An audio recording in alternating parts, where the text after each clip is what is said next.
Hola amigos, bienvenidos a su canal El Poder de la Mente. Ya nos conocen, continuamos con el segundo video sobre nuestro tema, las consecuencias del estrés y la afectación emocional en niños con discapacidad. En esta ocasión hablaremos sobre la familia y la sociedad. Comenzamos. ¿Qué tal, Eduardo? Bienvenido. Mucho gusto. Me gustaría empezar el tema con una pregunta. ¿Me puedes decir qué factor es más importante en el desarrollo de un niño? ¿Si el factor social o el factor familiar? Hablemos sobre los factores, ¿no? Yo creo que lo correcto sería empezar por el sujeto, por el infante con una discapacidad. Obviamente los dos son muy importantes, tanto lo social como lo familiar. Ambos núcleos son características del sujeto que lo van a ayudar a desarrollarse en su vida diaria. Si bien el niño con una discapacidad tiende a tener esta parte de apoyo familiar, sean hermanos, padres, tíos, abuelos, estas personas son las que se encargan como de tener este apoyo, darle estas herramientas al infante para poder desarrollarse de esta manera.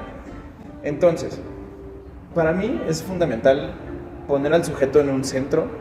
Obviamente la capa que sigue serían los padres y la que sigue sería este ámbito social donde empieza a conocer a otras personas, donde empieza a conocer maestros en una escuela, ¿no? Y estas personas se van a encargar también de ayudarlo en su vida cotidiana. Desafortunadamente a muchos niños se les complica un proceso de aprendizaje y un proceso de entendimiento personal. Entonces, los padres con un niño con discapacidad también sufren esta afectación. Entonces, hay afectación de ambas partes y luego no se comunica correctamente, ¿de acuerdo?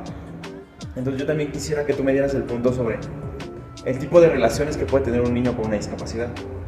Empezando, como lo comentas, en un ámbito educativo, yo creo que es difícil para el niño cuando empieza esta etapa porque se le hace difícil convivir con los demás, o a lo mejor a los demás niños les hace difícil convivir con el niño con alguna discapacidad, porque realmente estamos muy pobres de información, todo viene desde casa, a veces no le decimos a los hijos que respeten. Los niños, hablando del sujeto, de su forma de sentir, se tienden a aislarse porque no se sienten entendidos, porque pues, a lo mejor nos ponemos como en la parte de pues él tiene alguna discapacidad y no lo va a hacer, y no puede, y pues él no, entonces le pones a hacer otra cosa. Nos falta como esa manera de inclusión, entonces hacer esto de inclusión, realmente siento que todo viene de la inclusión. Sí, claro, bueno, tocas varios temas muy importantes, muchos temas, sobre la poca comunicación, sobre la falta de información, sobre la invisibilización que tiene la sociedad, sobre las etiquetas que generan los maestros. Entonces, son muchas cosas y creo que todos son muy importantes. Creo que empezamos con el manejo de información.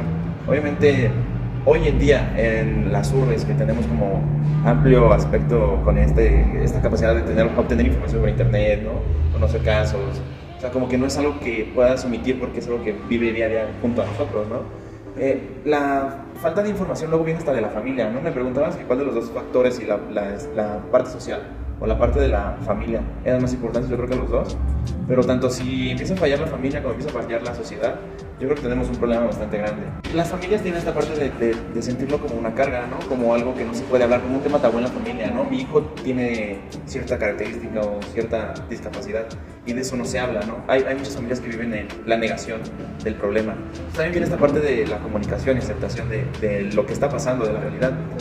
También hablas de esta parte de cuando el niño empieza a crecer, empieza a ir a una institución o a una escuela y muchos profesores, muchas personas tienen a etiquetar, ¿no? ¿Sí? Viene esta parte de la ignorancia de mucha gente, de no conocer el tema y decirle a sus propios hijos, es que él no puede hacer esto, bueno, pero no te dicen, bueno, pero hijo, bueno, porque él también tiene sentimientos, también tiene un procesamiento normal, ¿no?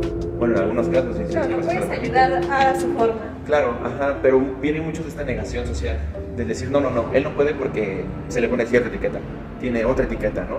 Y esas etiquetas son muy peligrosas porque el mismo sujeto las crea, las adopta para su persona y dice, sí, yo no, nunca lo he intentado, pero dice, yo no puedo porque a mí toda la gente me ha dicho, no puedo, ¿no? Esa característica es creo que es uno de los factores muy importantes de este factor social en la escuela. Los maestros que autodiagnostican a un alumno, ¿no? Sin tener previo conocimiento. Creo que lo correcto sería tenerle la información correcta, tener a un especialista y a lo mejor aclararte hasta qué medida puede o no puede. Porque también, seamos realistas, hay cosas que las personas ni típicas ni típicas pueden hacer, ¿no? O sea, no vamos a vivir en un mundo de sueños y fantasías, pero viene esta parte de la inclusión, como dices tú, donde podemos ser realistas, pero sin afectar las emociones del otro. ¿Me explico? Sin afectar su imagen, su persona. Porque el que te ponga la etiqueta de tú no puedes, crecer con eso desde chiquito es muy difícil quitártelo.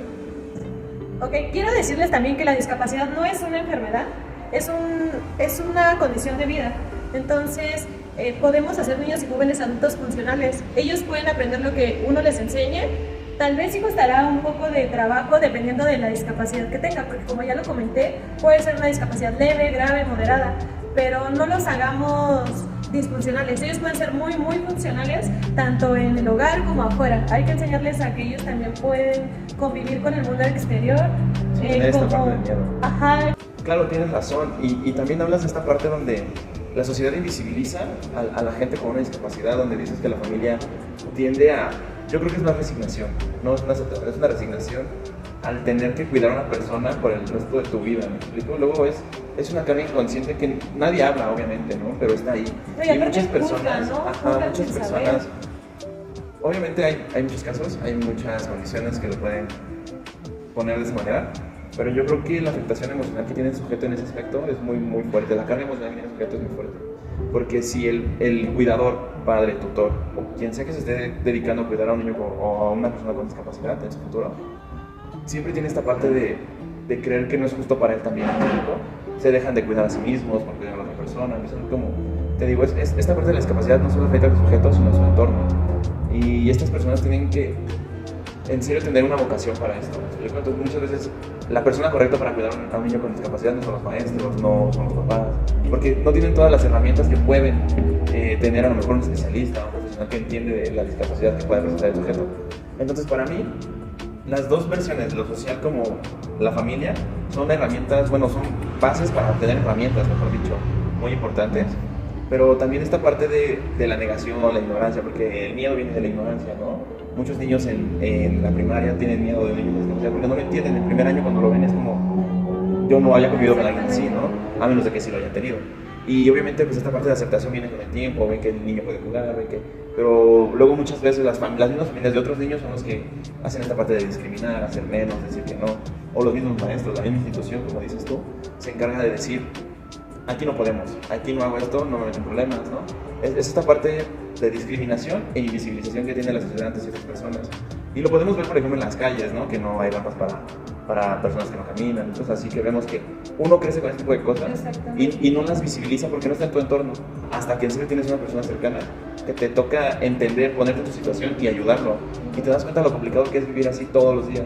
Entonces yo creo que lo importante de esto es esta afectación que tienen estas personas para aprender, si viven con esta emoción, si viven con este estrés, con esta ansiedad, cargan con todo esto y todavía se les exige, ¿no? Aprender como una persona que no tiene ninguna discapacidad. Entonces, esta carga es muy pesada para estas personas. Sí, estoy de acuerdo contigo. Más que nada, yo quiero que, bueno, decirles a la audiencia que más que nada busquen ayuda. No está mal buscar a un especialista que les pueda aclarar todas sus dudas, que puedan llevar algún tratamiento, que puedan llevar una calidad de vida mejor. También yo siento que es importante buscar ayuda, que no lo invisibilicen, que busquen ayuda de un especialista, que lo normalicemos, porque si en casa empezamos, como tú dijiste, a negarnos de que no, mi hijo está bien, no, pues la negación realmente, entonces no te abres a que hay más oportunidades para ustedes, para ellos, para aprender. Entonces yo creo que es importante la búsqueda de un especialista para tener una calidad de vida mejor. Ok, sí, creo que hay una falsa aceptación sobre el problema. Me explico. ¿Qué pasa? Que tú puedes decir, no, mi hijo está bien, pero realmente no entiendes cómo poder ayudarlo, ¿me explico? Tú dices, es que mi hijo está bien, pero realmente le cuesta hacer cierto tipo de cosas, ¿no? El niño se empieza a sentir mal, deja de comunicar cómo se siente, cómo está, o a lo mejor no puede, ¿no? No lo interpreta bien, no tiene este conocimiento emocional de esa persona. Entonces solo la familia dice, mi hijo está bien, por ende el niño va a decir, pues estoy bien, pero crece con muchas carencias de esta parte de la afectación emocional que tiene esa persona. Entonces yo creo que para hablar más de este tema deberíamos abordarlo en el siguiente tema, en el siguiente video, donde hablaremos sobre la parte médica y psicológica. Obviamente es un tema muy complejo, muy amplio, y como hay muchas fibras muy sensibles en la sociedad donde queremos como no tocarlo, porque es muy delicado, ¿no? Es un tema muy delicado. Pero yo creo que esto de la parte médica y psicológica lo veremos en el siguiente video.